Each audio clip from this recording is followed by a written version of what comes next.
CGI, although it does not have an original Ferrari engine. And that's because it would have been way too loud for filming, so it has a Volkswagen engine inside instead, much quieter. We also have the Jeep and gyrosphere from Jurassic World. Notice that there's no glass on the gyrosphere like there is in the movie. And that is because it would have created a glare for filming, so it was added later in what is known as post-production.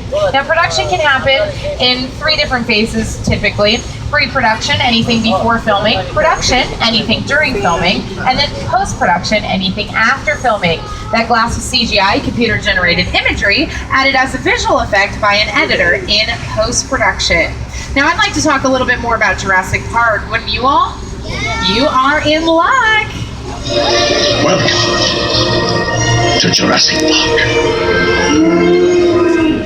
Jurassic Park opened to the biggest box office opening ever for Universal Studios, Jurassic World, that is.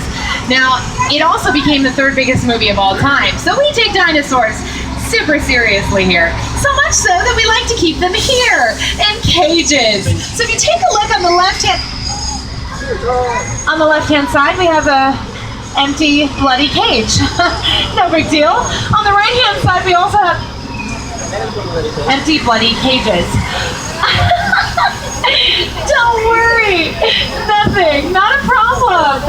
Ben, oh my goodness, I think we're gonna have to just, oh no. I think we found the dinosaurs. Oh, he didn't either, I have no idea. Car 3, good luck to you. We've already lost one in car 1. But you know what? Despite these awful circumstances, I think it's really important I bring back up that parking structure from the front lot. Displaying nothing on it. How could you forget? Well, the vehicle that was on the left, that was the mobile app from Jurassic Park: The Lost World. It dangled off a side of a cliff in Costa Rica in the movie, but it wasn't a cliff. It was our parking structure from the front lot. Now remember I talked about how we have an entire department dedicated to set decorations? This is why it's important, because it's not just trash cans or street signs. It can even be greenery and shrubbery native to the regions of Costa Rica. Take a look at your screens and see how it turned out in the movie.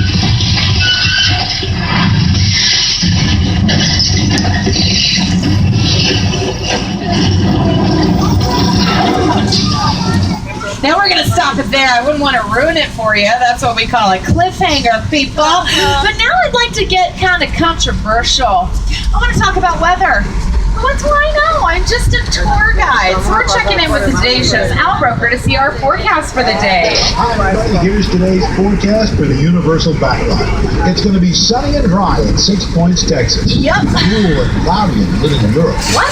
Expect snow and sleet on New York Street. No. And we've got a high chance of fog and precipitation for Skull Island, Amity Island, and Island New York. Seriously? That's the forecast for today. Now here's a look at what's going on in your neck of the lot. Flash flood? Are you kidding me, Al Roker? Okay, I don't know what he's talking about. Ladies and gentlemen, take a look at the sky. There's not even a cloud.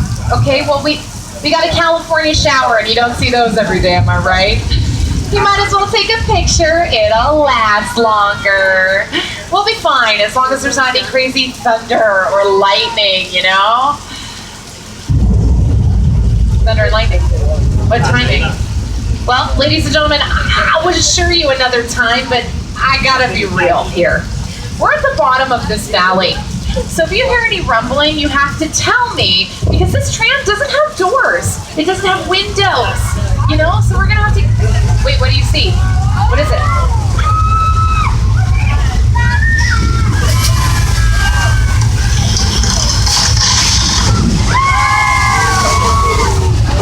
Good idea, Ben. Let's get at it here. Now, this is an example of a large-scale special effect that we have here at Universal Studios. In this case, it is a weather effect in Super Duper Classic. Mr. Carl Lindley, our founder, tried the same effect in 1915 when we first opened. Except it worked a little too well and drenched everyone on the back lot, including Thomas Edison. I guess you could say he felt a little bit like Paul Giamatti in Big Fat Liar.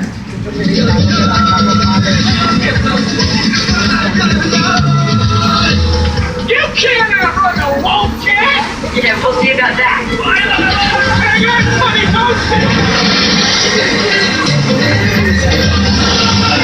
That's the same effect you just experienced. Bet you feel like a celebrity now, don't you?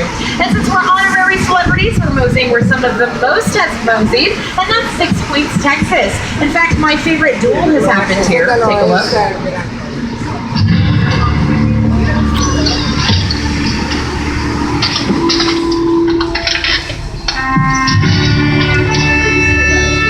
This town ain't big enough for the both of us, Jimmy Fallon. Well, I ain't going anywhere, Jimmy Fallon.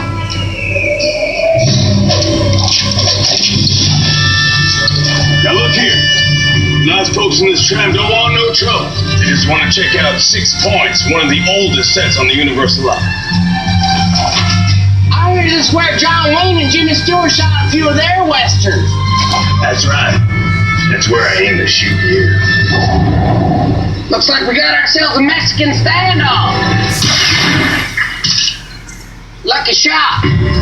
Now what say you mount up and get out of town while the getting's good? All right. Well, I'll see you again, Fallon. Oh, you can count on me, pal.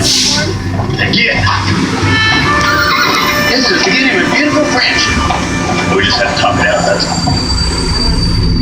And now, ladies and gentlemen, we're going to experience another quiet zone because there's active filming going on in Little Europe. So I'm going to get off the microphone, but take a look at your screens to see some silent visuals of what you're going to see. Little Europe will be on the left-hand side as we turn the corner. Also, you'll see the set of Home and Family, which is a television show on the Hallmark Channel, okay?